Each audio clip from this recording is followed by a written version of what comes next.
Okay, so we're obviously in a new setting tonight. The people that watch on YouTube can see we're in a new setting and we have new faces here. So welcome to all of you and thank you very much for being here.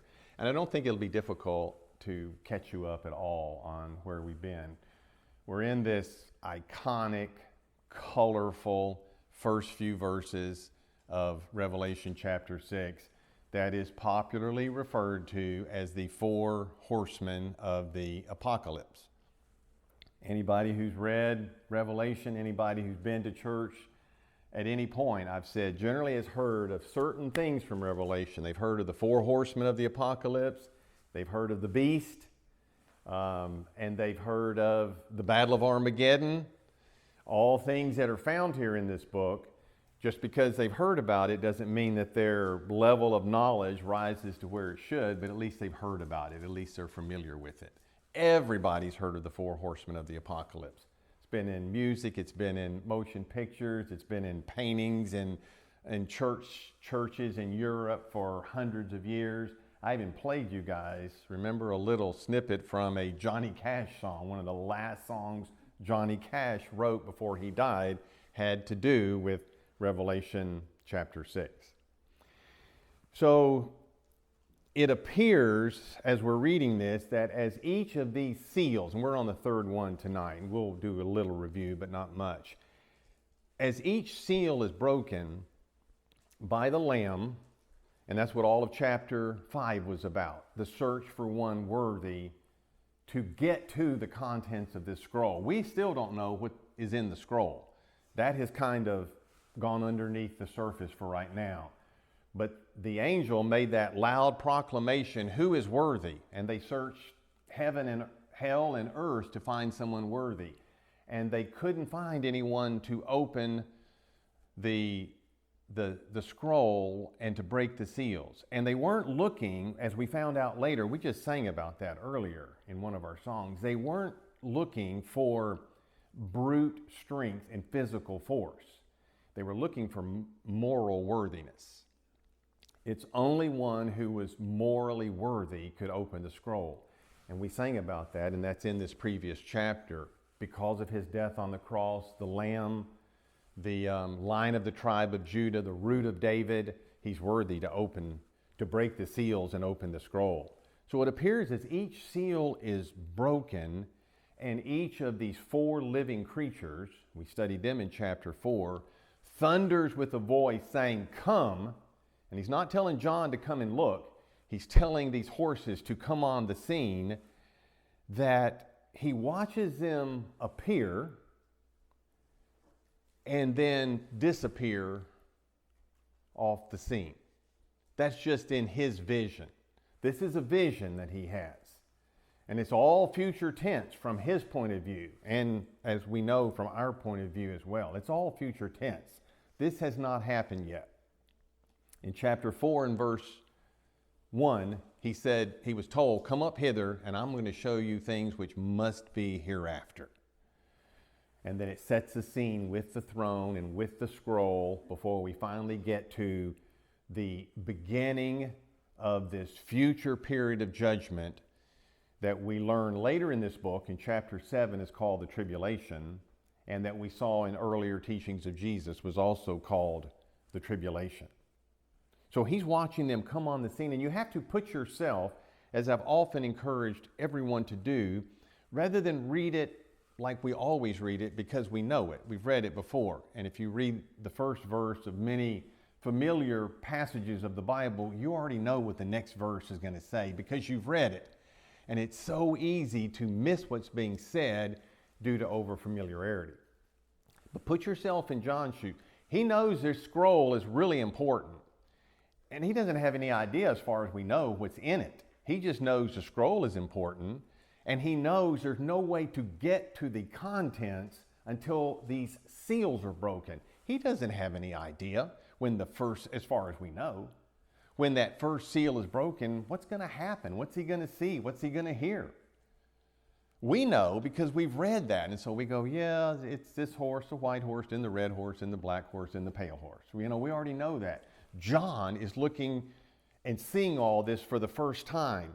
And And we're told in verse 1, I saw when the Lamb opened the first of the 7 seals. He saw that seal being broken. Then I heard, as it were, this loud, thunderous noise. It's the voice of one of these 4 living creatures say, come. And he's looking, what's coming? And then we see in verse 2, he saw a white horse. And he saw the one on the white horse had a bow, a crown was given to him, and he went forth conquering and to conquer. This is repeated then in verse 3, and in verse 4, he saw a red horse, and he had a great sword. And to this one was given the power to take peace from the earth, and that men would kill, literally slaughter or butcher one another. And we've talked about what those 2 broken seals and horses and their riders represent in the last few teachings. Now we come to verse 5. And when he had opened the 3rd seal, so now we're all caught up. This is new material. I heard the 3rd living creature say, come, and I beheld, and lo, a black horse. This is this phrase that I have talked to you about before, but we'll do it maybe one more time. What John says in the Greek is this.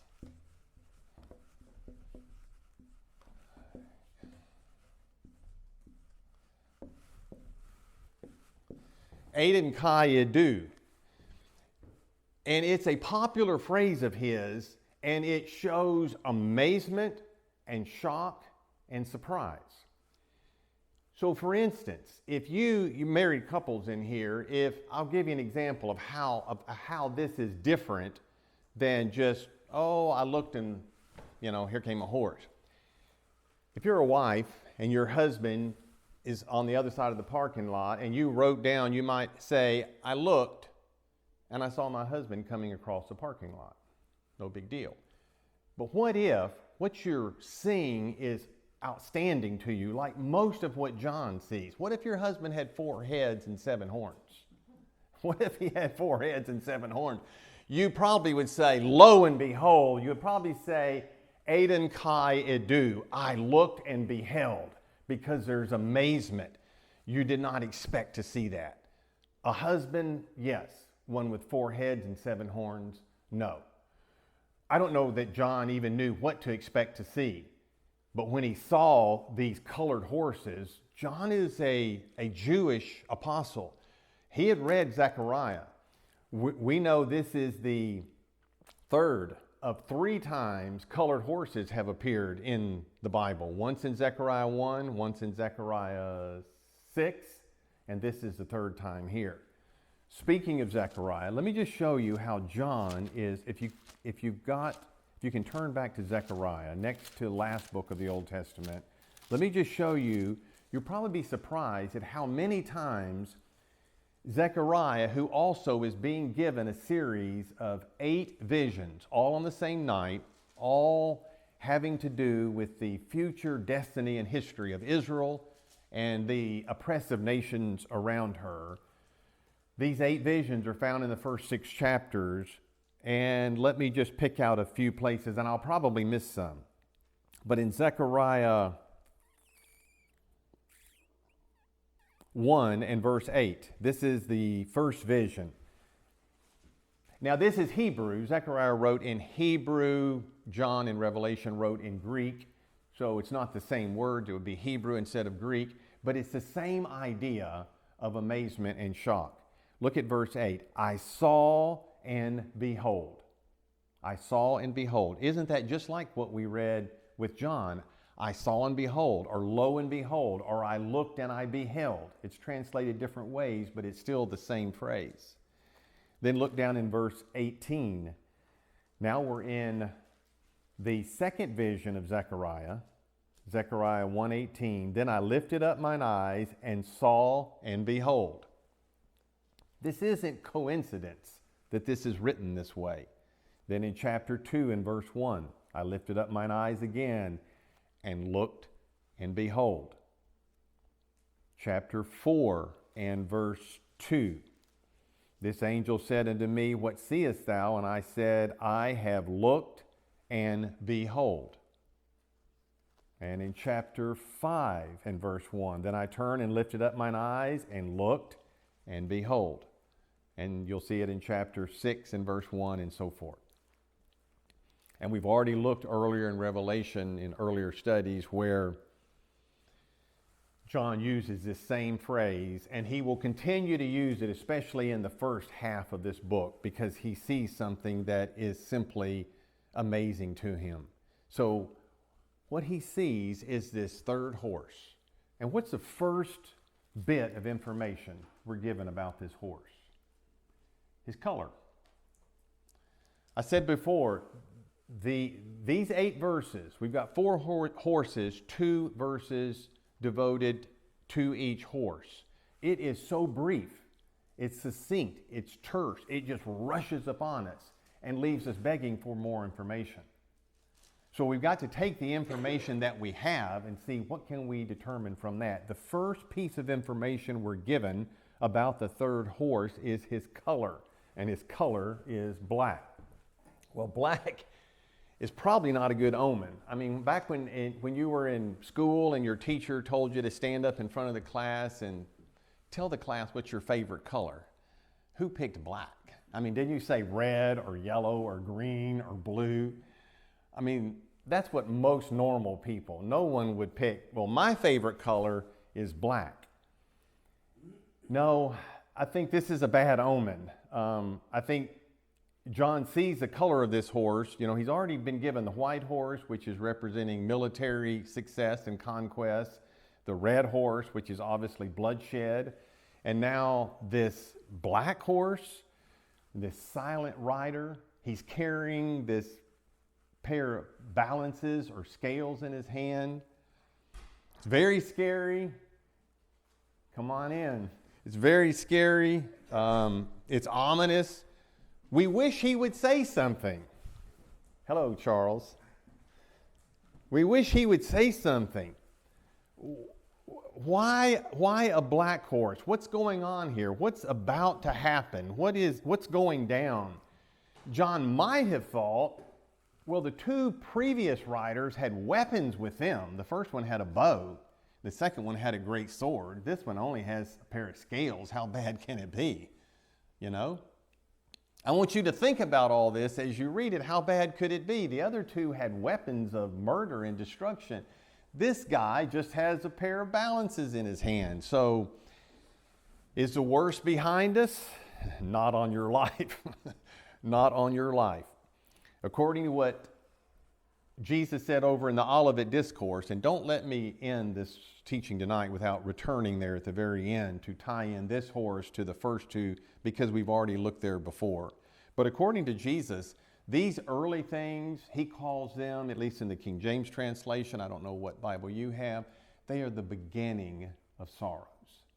They are the beginning of sorrows. In other words, the worst is yet to come.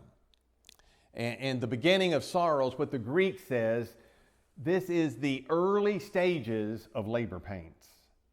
Labor pains, they're easy and spread out to start with. And what happens? The contractions get harder and closer together. And that is exactly the scenario that we'll see in the book of Revelation. Things do not get better and things do not slow down. Jesus said these are just the beginning of the labor pains. You say, of what? Of the earth and God regenerating and giving birth to a new earth. We are going to have a new birth of the earth where the lion lays down with the lamb and the child can play on the den of a poisonous serpent. But there's going to be a lot of work done to get us to that point. And Jesus said this is the beginning of that work.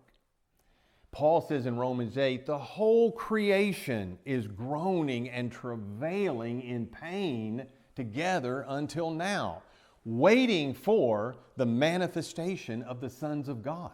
The whole creation is groaning and travailing in pain.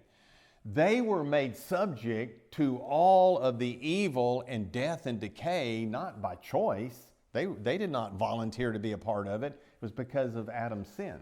that now all of creation has fallen and entered into this state. And the whole purpose, among many other things, of this tribulation period is God's going to purge the world of sin. He's going to prepare and take care of his people. He's going to topographically change things in the earth. He's going to put Israel back in their land, put his throne back in Jerusalem.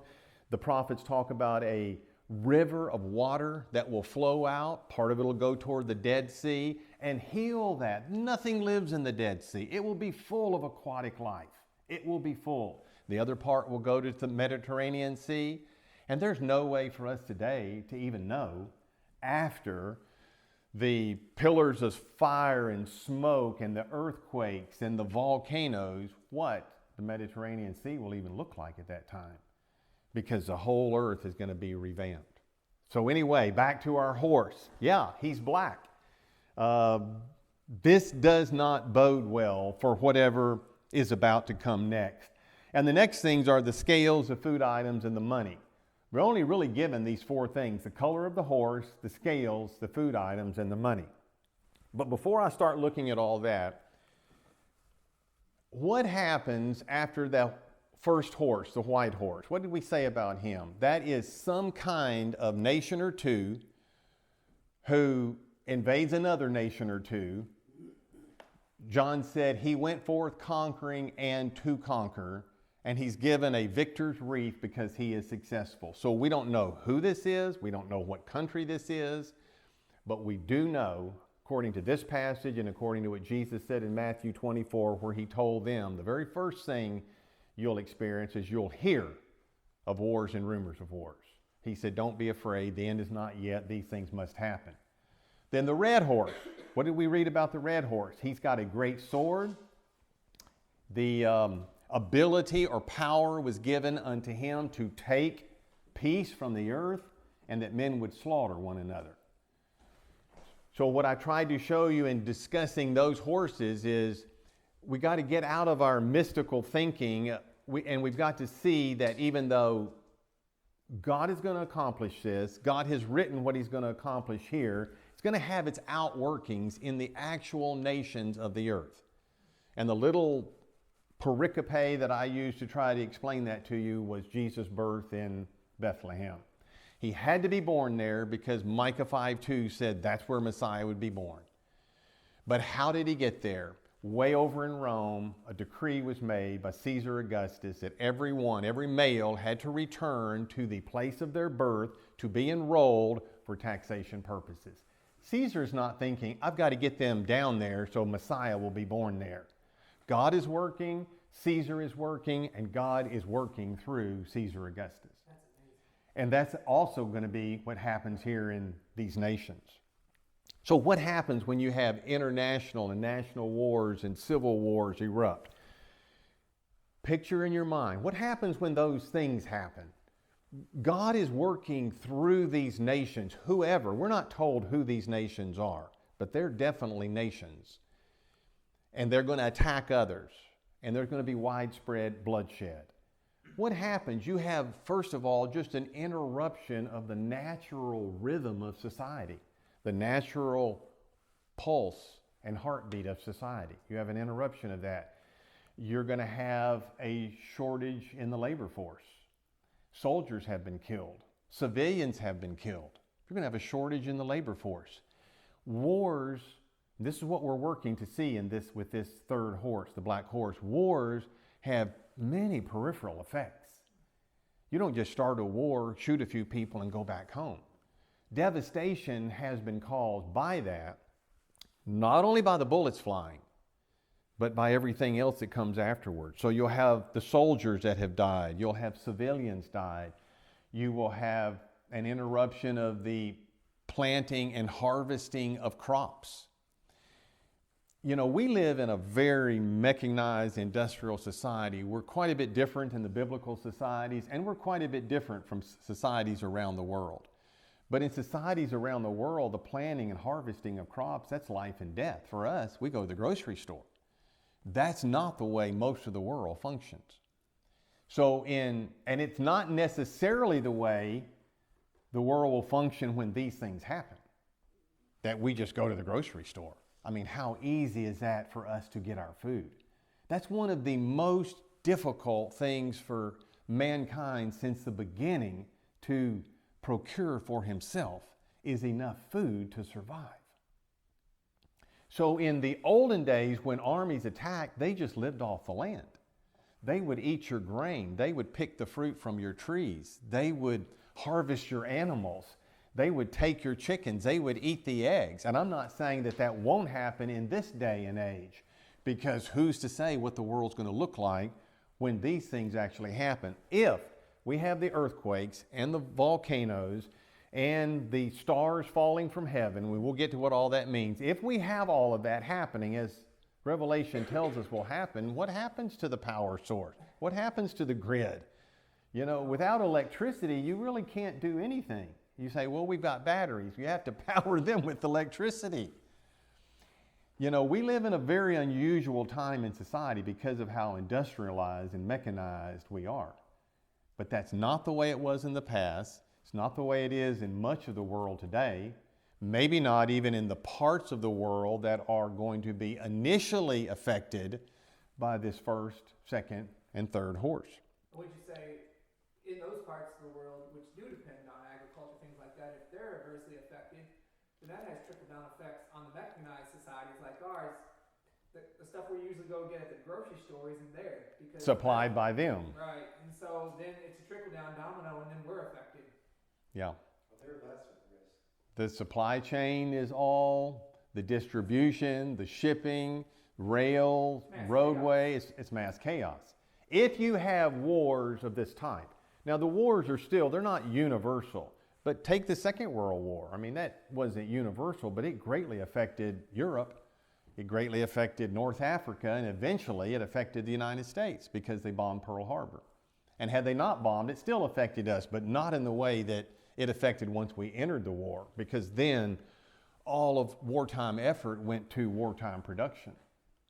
And, you know, women went to work and people grew victory gardens. Most of you are too young to remember or know about the victory gardens, but everything went toward the war effort. So what I'm saying is, when you have the white horse and the red horse do their thing, then you have this whole interruption of society, and you're going to have all of this trickle-down effect. Or you could describe it as the ripple effect. If you throw a rock up high and let it come down in a smooth, calm pond, when it hits, the first ripple's pretty big and the next one is not as big. And as it continues to ripple out till it's almost imperceptible by the time you get to the banks of the pond, depending on how big the pond is. And that's what's going to happen here. Whatever is immediately around the vicinity of these wars is going to be greatly affected. And the more distant people and nations will not necessarily be. Unless it's, as you've just said, if they are the world's leading exporter of XY, well, you know what's going to happen. If they're exporting 80% of that, there goes 80% of whatever it is was exported. That is going to affect us. Keep that in mind as we're thinking about scales and this black horse and what's going on here. So that's the very reason that this is in the third position. That's why he's the third horse and not the first one. You've got to have the wars, the rumors of wars, and then Jesus said, secondly, nation will rise against nation and kingdom against kingdom. That was the second thing he said in Matthew 24, and that ties into the second horse. And so I don't forget, we'll just jump over there right now and get it out of the way. Matthew 24. And what's the third thing he said? Famine. The third thing that he said was famine. In Matthew chapter 24, 4 of his disciples, we know it was James and John and Peter and Andrew from one of the other gospel accounts, but 4 of them said, what will be, in the end of verse 3, the sign of thy coming and of the end of the world? Wouldn't it be nice to know what the signs of the times are? Well, we're given them by our Lord more than once. Wouldn't it be nice to know the signs of the times? Well, the first thing Jesus says is in verse 4, just take precaution that people don't deceive you. That's the first thing he said. And isn't that necessary in light of all the prophecy stuff going on. The very first thing, rather than start with a sign, he said, just protect yourself from deception. Take heed that no man deceive you. Then he goes on in verse 6 to say, you will hear of wars and rumors of wars. See that you be not troubled, for all these things must come to pass, but the end is not yet. The end is not yet. And then verse 7, and nation shall rise against nation. That is the red horse. Nation shall rise against nation. Kingdom against kingdom. And then we'll stop with this next phrase. And there shall be famines. Because as we go on to that, we're going to get to more of the seals being broken. And there will be famine.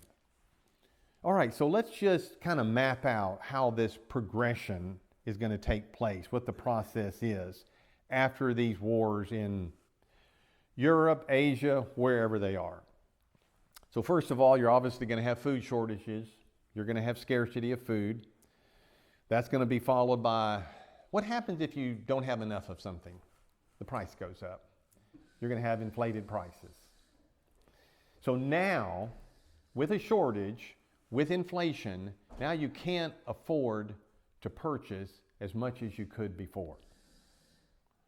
And so the shortages and the inflation then lead to what? Rationing. If you've got shortage and you've got high price and you've got people not even being able to afford to purchase as much as they had in the past, now we have rationing even if you could afford. Some people will be able to and some people won't. And then that's followed by hunger. And hunger is not even a topic I'm qualified to talk about because I've never been hungry. You know, who we really need to teach this part is someone who's experienced malnutrition and hunger for a large part of their life.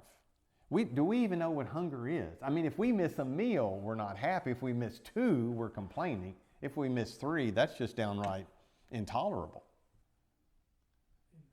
I mean, that's a fact, right? And I'm talking to myself, not to you. I'm talking to me. We have no idea the power of hunger. We have no idea what that is going to cause people to do. And other people in the world know very well what hunger is. We are so rich and so spoiled in this country. This country has been given many blessings, and I'm thankful for them. And I'm thankful that I go to bed full at night. I mean, the only time you don't go to bed full at night is what? If you make that choice. Have you ever practiced the Christian discipline of fasting? Fasted a meal, 2 meals a day? You know a little bit, but you really don't. We really don't. Why? Because that's voluntary. You can stop at any time and run to the pantry. But not with what's going to happen here at this time in history and in this place in history. And it's already happened in other parts of the world. But this is going to be divinely brought by God as a judgment on the earth. So after hunger, empty stomachs, which just feel terrible, then we're going to have localized famine. And after that, starvation. This is why the horse's color is black. This is why the horse's color is black. Anytime you've had, let me say it this way, some of the world's great famines, not always, but some of the world's great famines have followed some of the world's great wars. Because the wars have simply disrupted everything. Taken men's lives. You've lost the breadwinner of that family now. How is that woman and those children, how are they going to survive? Who's going to earn a living? Who's going to get the food? Who's going to pay for them? We're not told that any people die with this horse, are we? No. We weren't told that anybody died with the first horse. Now we were with the second, but I think it's just understood that people are dying, that this is the process. Only with that second red horse do we actually hear or read that men will kill or butcher or slaughter one another. We're not told that anybody starves to death and dies, but I think that's probably what's going to be happening here. There'd be no reason if people say, oh, well, it was hard to get food, but we got it and we survived.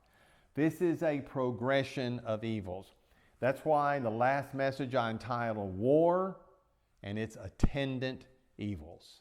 Because war is what God has always used in the Old Testament times, always used to judge people with. He's always brought one nation against Israel to punish Israel for her sins, or taken Israel against another nation to punish her for her sins. God has always used war, but then you have the attendant evils, the trickle-down effect, or this rippling that we've talked about before.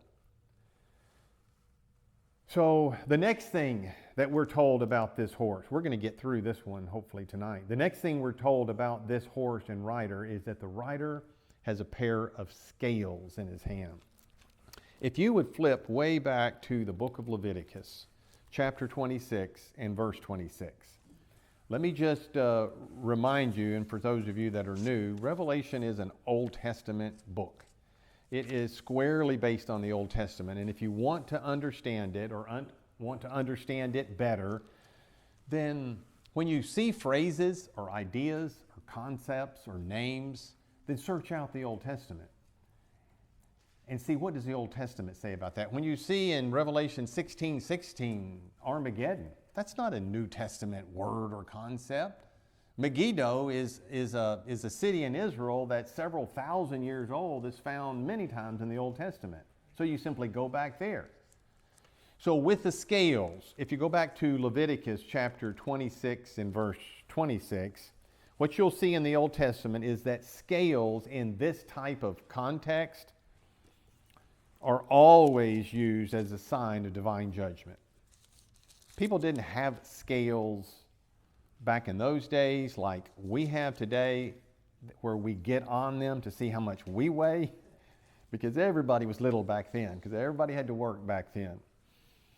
They had scales, and you know what scales we're talking about, like you'd find at a butcher store, where if you want a pound of meat and the butcher has a piece of lead that weighs a pound, he puts that on one side of the scale that goes to the counter, then he just loads up on the other side meat until it pulls that pound up, and so that they're equal. That's the kind of scales this writer is carrying.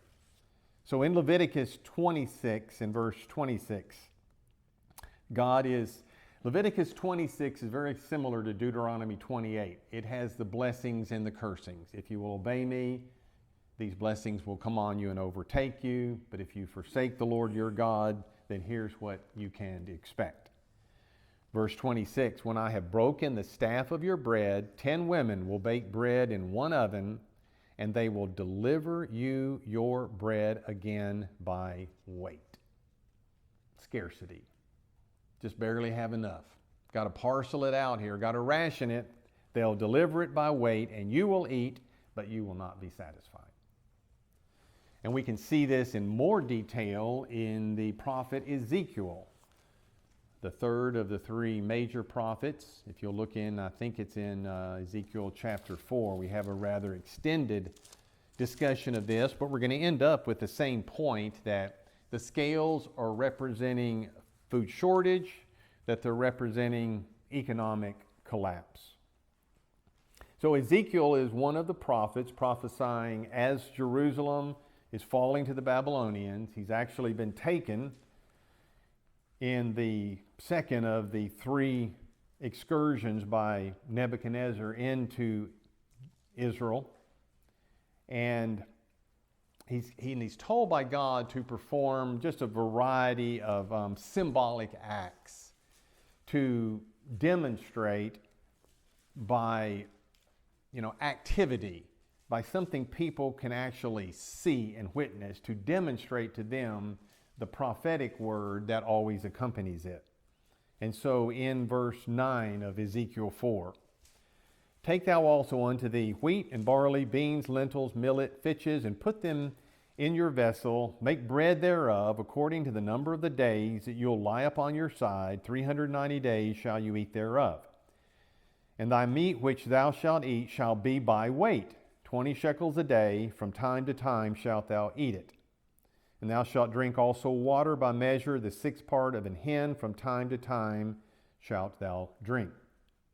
And thou shalt eat it as barley cakes, and thou shalt bake it, here's your firewood, with dung that cometh out of man in their sight. Now, the reason God is telling him to do this is he's trying to show the city of Jerusalem has not fallen yet, but it is going to fall. And when it falls, the famine and the cannibalism is horrific within the city. And he is showing them times are going to be desperate. You are going to be in desperate straits if you are still living in the city of Jerusalem. So he said, you won't even have any firewood. Thou shalt bake it with dung that cometh out of man. And the Lord said, even thus shall the children of Israel eat their defiled bread among the Gentiles, whither I will drive them. Then said I, Ah, Lord God, behold, my soul hath not been polluted. We know from verse 3 of chapter 1, he was a priest, so he had followed all the Levitical laws of cleanliness and purity. Ezekiel's a prophet and a priest. From my youth up, even until now, have I not eaten of that which dieth of itself, or is torn in pieces, neither came there abominable flesh into my mouth. Then said unto me, Lo, I have given thee cow's dung for man's dung, so that's a respite, and thou shalt prepare thy bread therewith. I mean, if you had a choice, you know what you would choose. For firewood, he took animal dung instead of human. Moreover, he said unto me, now here's what I want you to see. Son of man, behold, I will break the staff of bread in Jerusalem. Hadn't Moses prophesied this in Leviticus 26:26? The same words, that if you forsake me, God was merciful, he would forgive, and then they would forsake. He would forgive, they would forsake, he would forgive. But eventually God's patience at that point runs dry, and he said, that's enough. And now it is time for punishment. And this is exactly what Moses had predicted. Behold, I will break the staff of bread in Jerusalem, and they shall eat bread by weight. There were scales that would weigh it to make sure you only get a morsel, and it's going to weigh this much. That means it's scarce. Scarce. If you got plenty, you don't have to weigh it. You don't have to weigh it. We don't weigh our food, do we? We just eat it, unless you're on a diet, and then you weigh it on some scales, and then you figure out. Also drink water with measure. Yes. Which means also water is scarce. Yes. And we haven't gotten, water has not been touched, by the way, yet with the 4 horsemen. But wait till we get over to chapter 8 and we see what happens to salt water and we see what happens to fresh water. Oh my word. In Revelation 8, we're going to have all kinds of problems. The beginning of Revelation 8 is the 7th seal broken, which there's no judgment that follows it. It simply opens the 7 trumpets. And the first 4 trumpets, a couple of those are going to talk about water. So yeah, we're going to work our way all the way around. God is going to work his way all the way around and touch all of these bases. And the things that he says are going to be based on the identical same things, with a few exceptions that were seen in the Old Testament. But everything that has to do with the scarcity of food, with famine, with the scarcity of good, healthy, clean drinking water is all going to be based on times that Israel has experienced deprivation herself under the Old Covenant.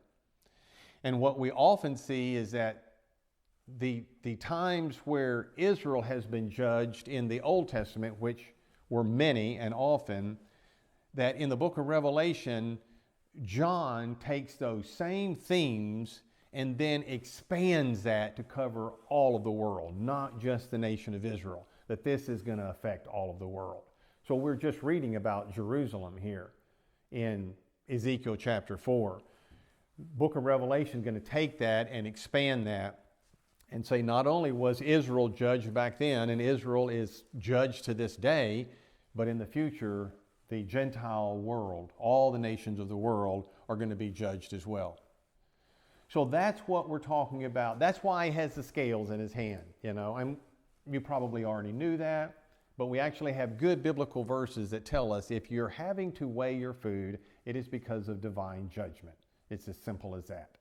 And that's what all of the horses about. All of the horses are about. They're about divine judgment. So let's move on to the next clue so we can finish this horse tonight. So he hears a voice from the midst of the throne. The only time that this voice is uttered during the four horsemen of the apocalypse, and that's obviously the voice of Jesus, because he was the one in chapter 4 in the center of the throne. He was in the center of the throne. He was surrounded by the living creatures, surrounded by the 24 elders, surrounded by 100 million angels. And I drew before for you the concentric circles with the throne in the middle, the living creatures, the 24 elders, and 100 million times 100 million angels. So the voice that's coming from the center, from the middle of the throne, from in between all of the living creatures, and they're the ones surrounding the throne, said this: a measure of wheat for a penny, and 3 measures of barley for a penny, and see that you don't hurt the oil and the wine. What's being told to us here? It's not that difficult, because we have, even though this is brief, we're trying to build upon stuff we already know, and we have other scriptures to help us as well. So when the voice, which is the voice of the Lord, said a measure is what one person could eat in one day. And when he said a measure for a penny, according to Matthew 20 and verse 2, was 1 day's wage for a working man. So 1 day's wage for a working man will be enough money to buy enough wheat for one person for 1 day, with nothing left over and with nothing to share. Wow, that tells you a lot about the price of things. Yes, that's all said, a measure of wheat for a penny. Or if you want the less nutritious barley, which is less nutritious, then you've got enough money to buy 3 measures. So now you can buy for yourself and for your wife, your spouse, and for 1 child, with nothing left over, with nothing for tomorrow. This is an incredible time of scarcity and shortage, wherever this is affecting the earth. And I don't think it's affecting the earth equally, and I don't think it's even affecting people where these wars are equally. If you have money, money can purchase things. If you don't, you're out of luck. Where's the reference that explains a penny? Matthew 20 and verse 2 in one of Jesus' parables. So wheat, the reason wheat is obviously, we all know wheat's more desirable than barley. It's more nutritious, has a higher nutritional value. It makes better bread. And barley was just a staple for poor people, according to Joel 1:11. In Joel chapter 1 and verse 11, you'll see all of these grains mentioned there. Barley was just a staple for poor people. So in order for us to really understand this, I'm big on trying to translate it into our terms, because I know we all fail to grasp the meaning of Scripture if we can't get it into something that we understand, that we're comfortable with. So we'll do it this way. What is the annual average salary in America? I have no idea. You people are higher educated, so you would skew the average for sure. But what's the average? $50,000, $60,000, $70,000? Is that what somebody makes in a year? Let's just say 50,000.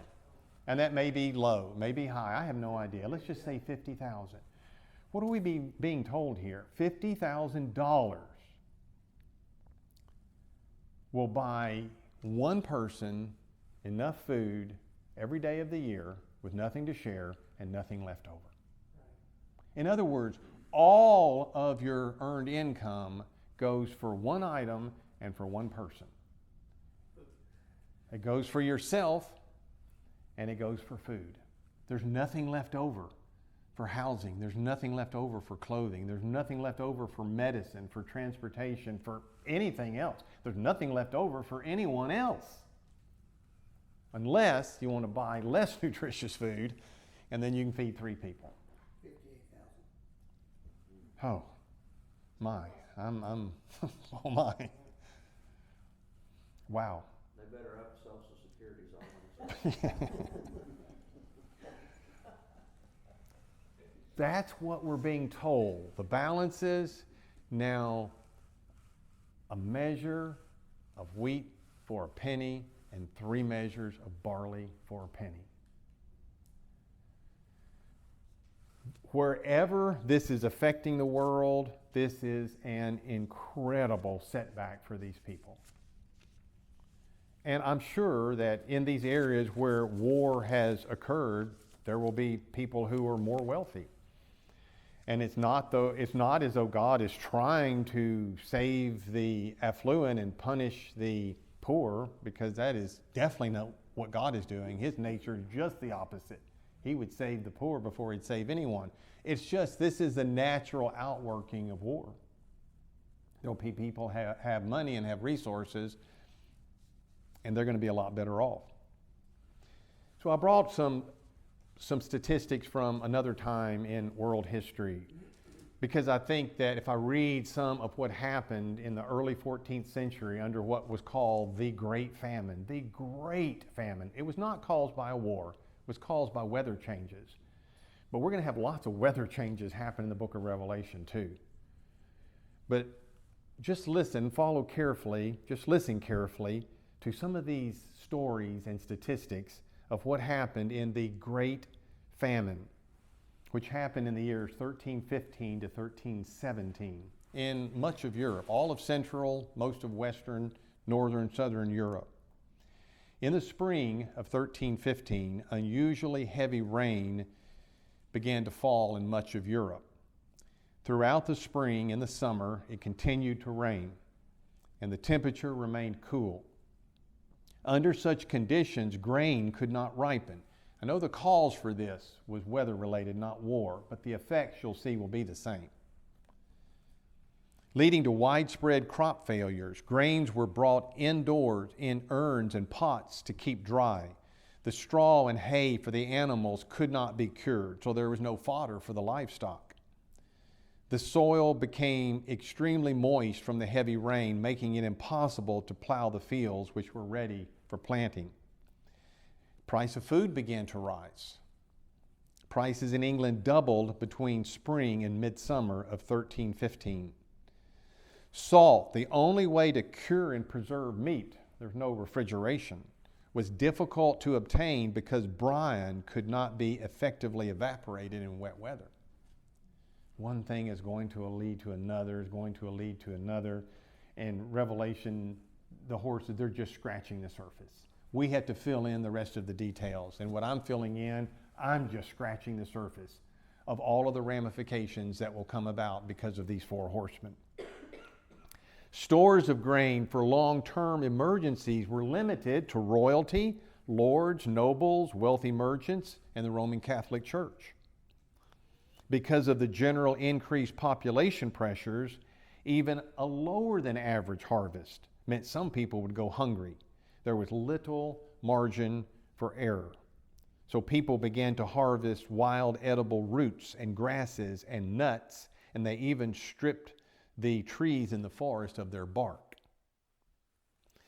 All the mortality happening over this, the living could scarce suffice to bury the dead. Horse flesh and dog flesh was accounted good, solid meat. Some ate their own children. The thieves that were in prison did pluck and tear in pieces such as were newly put in prison and devoured them half alive. There'll still be prisons. They've still got to be fed. There's still guards that will be guarding prisons. Who do you think, what do you think, who do you think they're going to eat when there's no food? I know this is just beyond our comprehension because we live in such an affluent society. We've never been hungry. You don't know what you would do when you haven't eaten in 30 or 40 days. It's pretty bad. When you think receiving, the nutrition and Absolutely. brain function is not. Absolutely. Full capacity. You're probably delirious at that point. Absolutely. That's definitely true. You're not even thinking correctly. In the spring of 1316, it continued to rain on a European population deprived of energy and reserves to sustain itself. So yeah, you have become so weakened, you're not making rational decisions. All segments of society, from nobles to peasants, began to be affected, but especially the peasants, who represented 95% of the population and who had no reserve food supplies. To provide some measure of relief, the future was mortgaged by slaughtering the draft animals, eating the seed grain, and abandoning children to fend for themselves. Hence the story I've relayed to you many times of Hansel and Gretel. Even among the old people, voluntary starvation was practiced so that the younger generation could survive and continue to work the fields. The chroniclers of the time noted many incidents of cannibalism. It was reported that during the famine, people would often open graves of the newly dead and claim them for their food. The height of the famine was in 1317. As wet weather continued, in that summer, the weather began to return to normal patterns. By then, people were so weakened by diseases such as pneumonia, bronchitis, and tuberculosis, and so much of the seed stock had been eaten, that it was not until 1325, 8 years later, that food supplies returned to relatively normal levels and the population of Europe began to increase again. Absolutely horrific stuff. So one thing we don't think about, unless you're a farmer, and I don't know if there are any farmers in here tonight or not, is seed stock. Seed stock, they said, for the Great Famine ended up at a 2-to-1 ratio. What that means is for every seed you planted, wheat, barley, whatever, every seed you planted, you could count on harvesting 2. 1 to eat, but you have to save the other one. You can't go to the hardware store and buy seeds. We in this country don't know anything about how to really live life. We really don't. People in these underdeveloped countries understand reality way better than we do, and what is important and what is not important. They really do understand. We don't really understand what's important. You know, we get cut off in traffic and we think that's a big deal. A big deal is if that was your seed stock ratio, you planted 1, you get 2, you eat 1, and you're really hungry. Today, in a modern, mechanized society like ours, with our industrialization and computers and satellite tracking, and they have those tractors down, they get every square inch of that field. Today, in a modern society like ours, it's 30-to-1. Modern farming is a lot different, and the modern farming I'm talking about is what we do in a country like ours. They don't get 30-to-1 ratio in a lot of countries. That's with all of our pesticides and insecticides and global positioning satellites and the tractors being driven remotely. And they're squeezing everything they can out of the soil because that's just what big business in Western society does. But what happens if you run out of seed stock? You starve to death. You don't have anything to plant. What if your breed animals, the brood stock, what if you have to kill them? See, we always just think of go to the store and buy some more. That's all we can possibly think of. Go to the store and buy some more. What if all of your brood stock and your seed stock has been eaten and killed and is gone? Then we have very, very serious times on our hands. A couple other things and I'll wrap this up tonight. To look at it from a religious point of view, what was happening at the Great Famine then, and just think, I see how that could happen again in this tribulation period.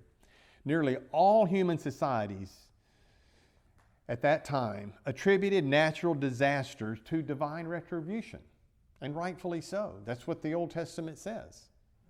God never kills and murders and slaughters and punishes a righteous people. These things are normally the result of divine retribution. That's the way people interpret it back then. Now we don't interpret it that way anymore, but we should. Because when we read Revelation, we see that the source behind all of this is the Almighty God, the sovereign God on the throne of the universe. He's the one behind it all. Nothing catches him by surprise. Nothing happens that he hasn't ordained. In a society whose final recourse for nearly all problems had been religion, and Roman Catholicism was the only tolerated religion, no amount of prayer seemed effective against the root causes of the famine. You know, people in Roman Catholic Church were praying. You know they were praying. So what happened? Thus, the famine undermined the institutional authority of the Roman Catholic Church and helped lay the foundation for later movements that were deemed heretical by the Catholic Church, such as the Protestant Reformation. Yeah. Maybe God was laying the stepping stones to make the Protestant Reformation be as successful as it later was. People lost their faith in religion, and the only religion of their day was Catholicism, because everybody in church was praying, and it wasn't working. What's going to happen in the tribulation? People are going to be praying, but it's not going to stop. Right. It's not going to stop. Medieval Europe in the 14th century had already experienced widespread social violence and even acts then punishable by death, such as rape and murder. The famine led to a stark increase in crime, even among those not normally inclined to criminal behavior, because people would simply resort to any means to feed themselves and their families. They would relax their moral boundaries as well, justifying it that they can eat. For the next several decades after the famine, Europe took on a tougher and more violent edge. It became an even less amicable place than during the 12th and 13th centuries. This could be seen across all segments of society. Is this considered the Dark Ages? It is a part of the Dark Ages, yes. Is there ever like the Black Plague and all that stuff? The Black Plague happened like 40 years after the end of the Great Famine. And speaking of black, that's another, the black horse.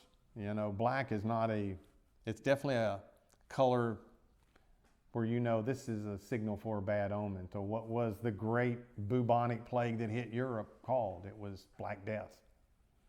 What was the last October in 1929 called? Black October, the crash of the stock market in the Great Depression. What's that famous Monday in October of 1987 during our lifetime? That was a huge recession. Look it up. Black Monday. Black Monday.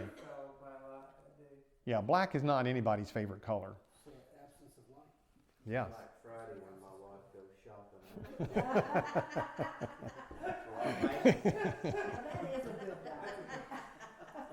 It does make you look sleek. We'll end it on a humorous note because it's been pretty dreadful tonight.